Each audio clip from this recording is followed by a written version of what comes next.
So now let's talk about the real part of this video, like the harsh reality of H1B visa. Basically जो काले घने बादल छाए हुए हैं H1B वीज़ा के अराउंड, सबको लगता है आप यूएस में हैं, बहुत मज़े कर रहे हैं and you have a good salary, which is the case, you save a lot, but then there is always a constant fear of losing your H1B visa, which means you have to leave the country. So the number one point, and it's kind of tying back to the actual definition of H1B visa, you need to have an employer who is ready to sponsor your visa, and then you have to maintain your employment continuously with that particular employer, because it's obviously sponsored by an employer. So let's say if you lose your job, something happens, some layoffs happen, and you lose your job, so you get only 60 days to look for a job and kind of get your visa transferred as well. And it's a very painful process. I personally know many of my friends had to go through that, in which they lost their job and then they had to scramble around to look for a job. Usually what happens, let's say if you're a person who's passionate about an X technology, and if you lose a job, you cannot get like a very good job immediately in your preferred location, in your preferred domain in 60 days. So what I have seen, people end up just taking whatever they can so that they do not go out of the 60 days windows. Because अगर आप 60 दिन के ऊपर गए तो आपको फिर उसके बाद सिर्फ 10 दिन मिलता है यूएस छोड़ने के लिए. तो अगर आप बहुत साल से रह रहे हैं, just imagine you get 10 days to kind of close your entire house, just move out of the country. So it's very, very painful, and you really have to compromise. People usually go for a consulting gig and consulting job, which is easy to get, but then it's again like you are stuck with that consulting company, and then there are like different caveats. So it's essentially not a good place to be in if you lose your job while on H1B visa. The next point, again, it's very important and probably not so good. Your entire life revolves around your H1B visa. So let's say once you get an approval for 3 years, you definitely are secured for 3 years, provided you maintain your job. Once you're nearing your approval for the next term, which is another 3 years or let's say X number of years, you have to refile the paperwork. You have to ensure that you kind of stay in status. You cannot leave the country. There are many caveats. And last year and last to last year, due to COVID, I have seen a lot of people suffer in this case. They had people back in their country, in my case India, suffer, and I'm part of a Facebook group in which people share about their experiences as well. So many of the people couldn't travel to attend the last funeral rituals of their parents as well, just because they couldn't get a visa date. They would have just traveled back to India. They would have been out of state because there were no visa appointments available and people were stuck. So your life really revolves around this H1B visa, your renewals and everything. And kind of tied to that is again your driver's license. As few of you might be familiar that in United States you need to have a car. It's not a luxury, it's more like a need. So in order to drive that, you need a driver's license, right? But once you get your H1B approval, your driver license is only issued for those X number of years. So like for example, if your H1B visa has expired and now you are up for a renewal, or let's say if your petition is filed and you are waiting for it to get approved, you cannot drive your car because your driver license also expires. So it's like H1B visa से बहुत कुछ जुड़ा होता है, आपकी सारी ज़िंदगी उसके अराउंड रिवॉल्व करती है, and it's probably not super good place to be in once you are up for a renewal, or let's say if you're changing employers, or if you are like going through that H1B visa process. It's definitely not a great place to be in at that time. The next point is also very important. I mean, I'm saying that for every point because all of them are important, but you need to find a sponsor for your visa, definitely, because let's say if I'm working for X company and I now want to switch jobs, I need to find an employer who's ready to sponsor. And with H1B, it's usually that there's a lot of paperwork involved. There's a lot of complex process. So usually employers, they do not do it by themselves. Instead, they hire like a lawyer or a lawyer firm to do that, which adds to the expenses. It's a overhead for them. So not every employer sponsors a visa. So you really need to look around which employer is ready to sponsor and convince them, and then move your jobs. And then they have to sponsor your visa, which means all the expenses of your visa, including the transfer application, has to be done by that company. So you have to convince them as well. So that's also one of the kind of not so good points about H1B visa. So the next point that I wanted to highlight is more like, once you go into a certain profile. So let's say if I'm a software development engineer working with an X company, and after 2 to 3 years, I feel that now I want to, work in a new domain, or if I want to become a product manager now, I just cannot change my job in a click of a button. That usually happens.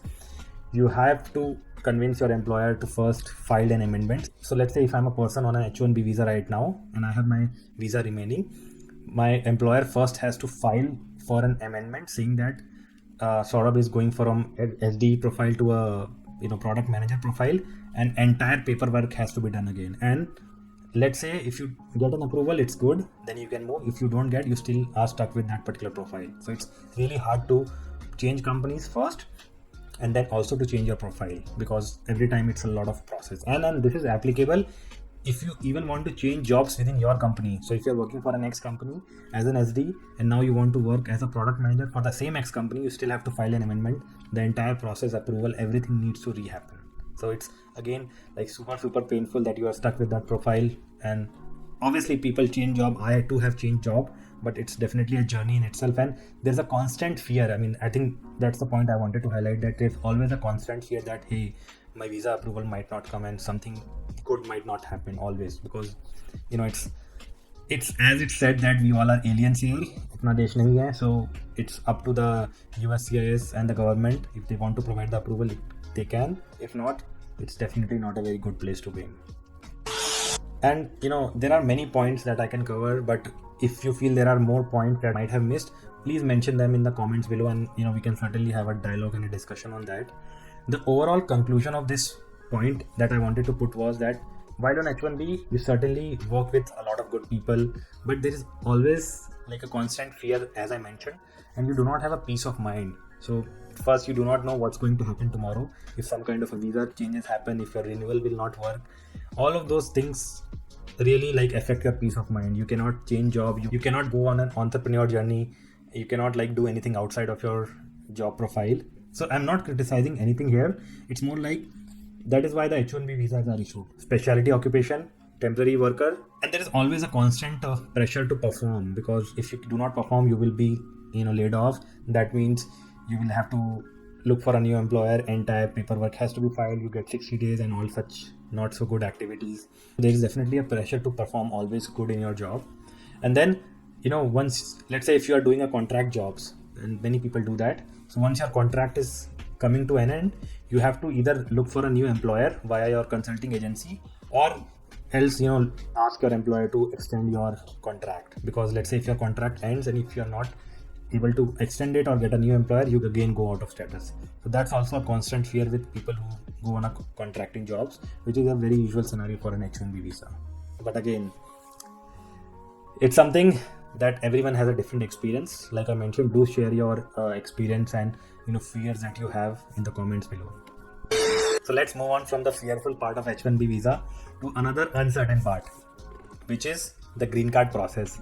So while you are on your H1B, your employer can file for your green card. Green card is basically the permanent residency for United States. So your employer can file for that, but still, again, it's a long process. You have to again go through the entire paperwork process again. There are different stages, which I'll cover later in one of the other videos. But the point I wanted to highlight in this video is that, let's say if you are on H1B visa and your employer files for your green card, which they can do. Usually the process takes, in an ideal world, it takes like a year and you get your green card. But US has this restriction of total number of green cards that they can issue.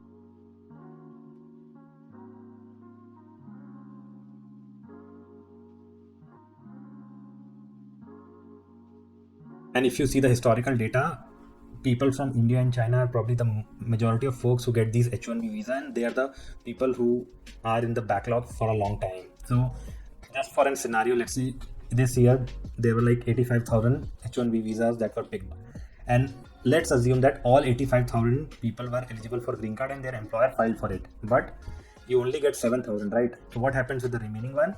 All of them are placed into backlog. But this queue is just getting bigger and bigger every day, because every year new set of applicants are added to this backlog of green card. So it's like people are stuck waiting in this backlog. I mean, it's very funny. There are so many jokes around it that even if you die, you are not going to get your green card. And I'm just going to show you that in a couple of minutes as to what is the actual number of waiting that I have right now, and it's something that we can laugh off. But people really wait for their green cards for years and still they do not get it, just because there's a per country cap.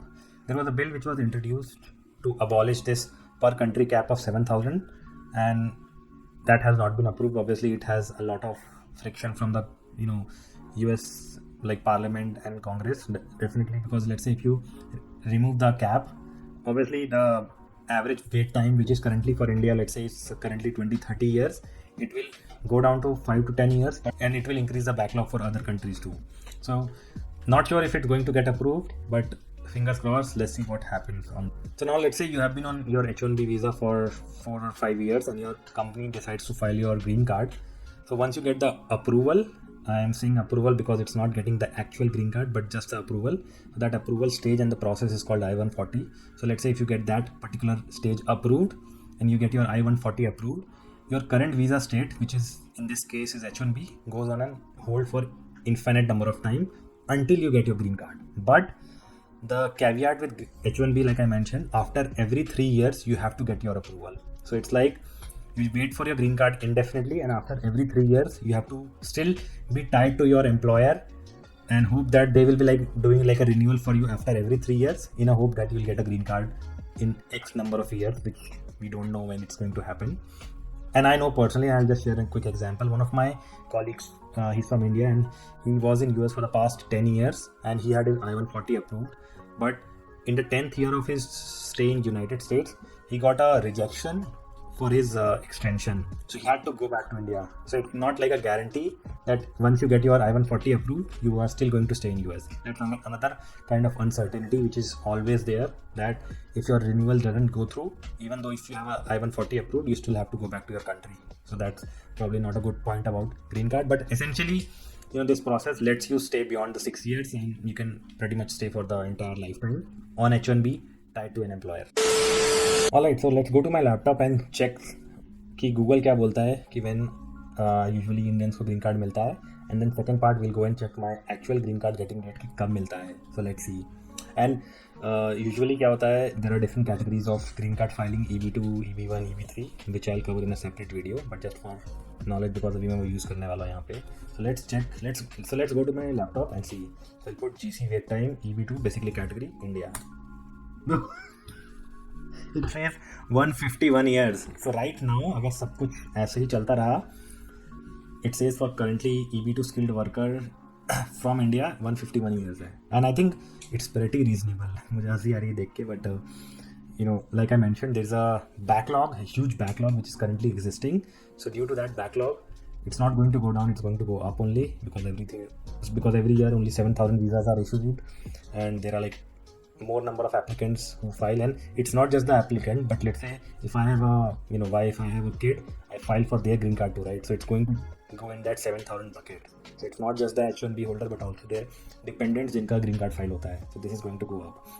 But let's go to a website जहाँ पे they have this historical data, they track data from other people.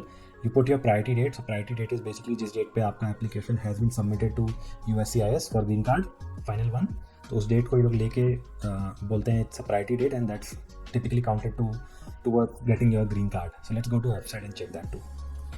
This is the website and I'll put enter. So for me it's a EB2 category, country of birth is India, priority date like I mentioned, उसके बारे में I'll just change it to last year. मेरा last year का priority date है from 2021. I believe this is somewhere in September. Let's go with the best case scenario. Yeah, I'll go with the best case. So the moment of truth, ड्रम कि मेरा green card मुझे कब मिलेगा. So I will click on estimate my GC date.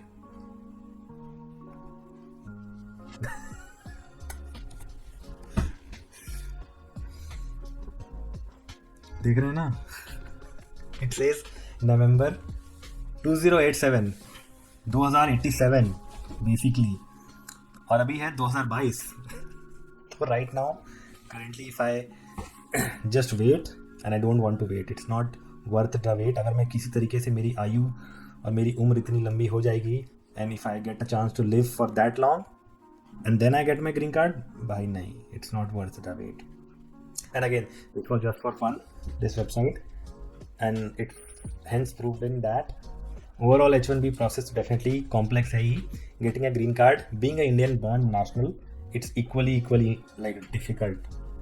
Right now my date is November 2087. So bye green card, and let's close this topic too. So those were couple of fearful negative काले बादल around H1B and green card. Definitely वो होता ही है, but हर सिक्के के दो पहलू होते हैं. So there are positives about H1B and I wanted to highlight that in this section as well. So the number one benefit that I see is that I get to work with probably the smartest people across me. Like usually if you are on an H1B, you are working for a big company and there are like so many bright people, and US ko bolte hain it's a land of opportunities, and many of the, in my case I work in a tech company, so many of the tech companies are born here, they do innovation, so I get to work with them using my visa. I'm thankful for that. Then you definitely, if you're on H1B visa, you get paid a certain amount of money. There are certain caveats in which you do not get paid, and there have been couple of discussions and debates around that too, but usually you get a good amount of salary as well, so that means ki bachat hoti hai and you save a lot. So again, I'm thankful for that too. Now being on H1B visa, that means that once your student visa expires or once you complete your OPT and STEM OPT and provided lottery में आपका नाम pickup हो जाता है, so you get to stay in US for an extended period of time, like 3 years or 6 years. And again, in my case, like I can stay in US for 2087 until that time and just be on H1B visa. But jokes apart, my point is that with that extended period of time, you get to stay in US, learn a lot. I personally have grown a lot in the last 6 years that I might have not done back in my own country. That's what I feel, because I get a lot of freedom to work here. There are a lot of new technologies that I can learn and adapt, and there are like so many people around you who push you to perform better, and there are like the work culture is different. Above all, you get to work with people from different cultures, ethnicity and nationality. So ऐसा होता है ना, people from different backgrounds have different perspectives, so वो सब experience करने का मौका मिलता है. So the conclusion is, I don't know what's going to happen. मैं कब तक US में रहूँगा, ग्रीन कार्ड मिलेगा कि नहीं मिलने वाला, वो तो आपने देख ही लिया. But the overall point is, हर सिक्के के दो पहलू होते हैं. H1B has negatives, fears and everything, but it still has certain positive points too. And I'm not concluding anything on this. I'll leave that to your overall understanding कि आप इसको कैसे perceive करना चाहते हैं. But do mention your experience around H1B or your fears around H1B or anything that I might have missed. मैं ज्ञानी नहीं हूँ. Obviously, my knowledge is also limited. So please leave your inputs and whatever you like to mention in the comment section below, and let's have a dialogue on that. But as always, if you have liked this video, please do hit that like button, and again, अभी तक अगर आपने subscribe नहीं किया तो please do subscribe to my channel. I'll be creating more such videos around these visas, student scenarios, और जो भी मुझे पता है I'll definitely be doing that. So please subscribe to my channel, and I'll see you all in the next video. Bye bye.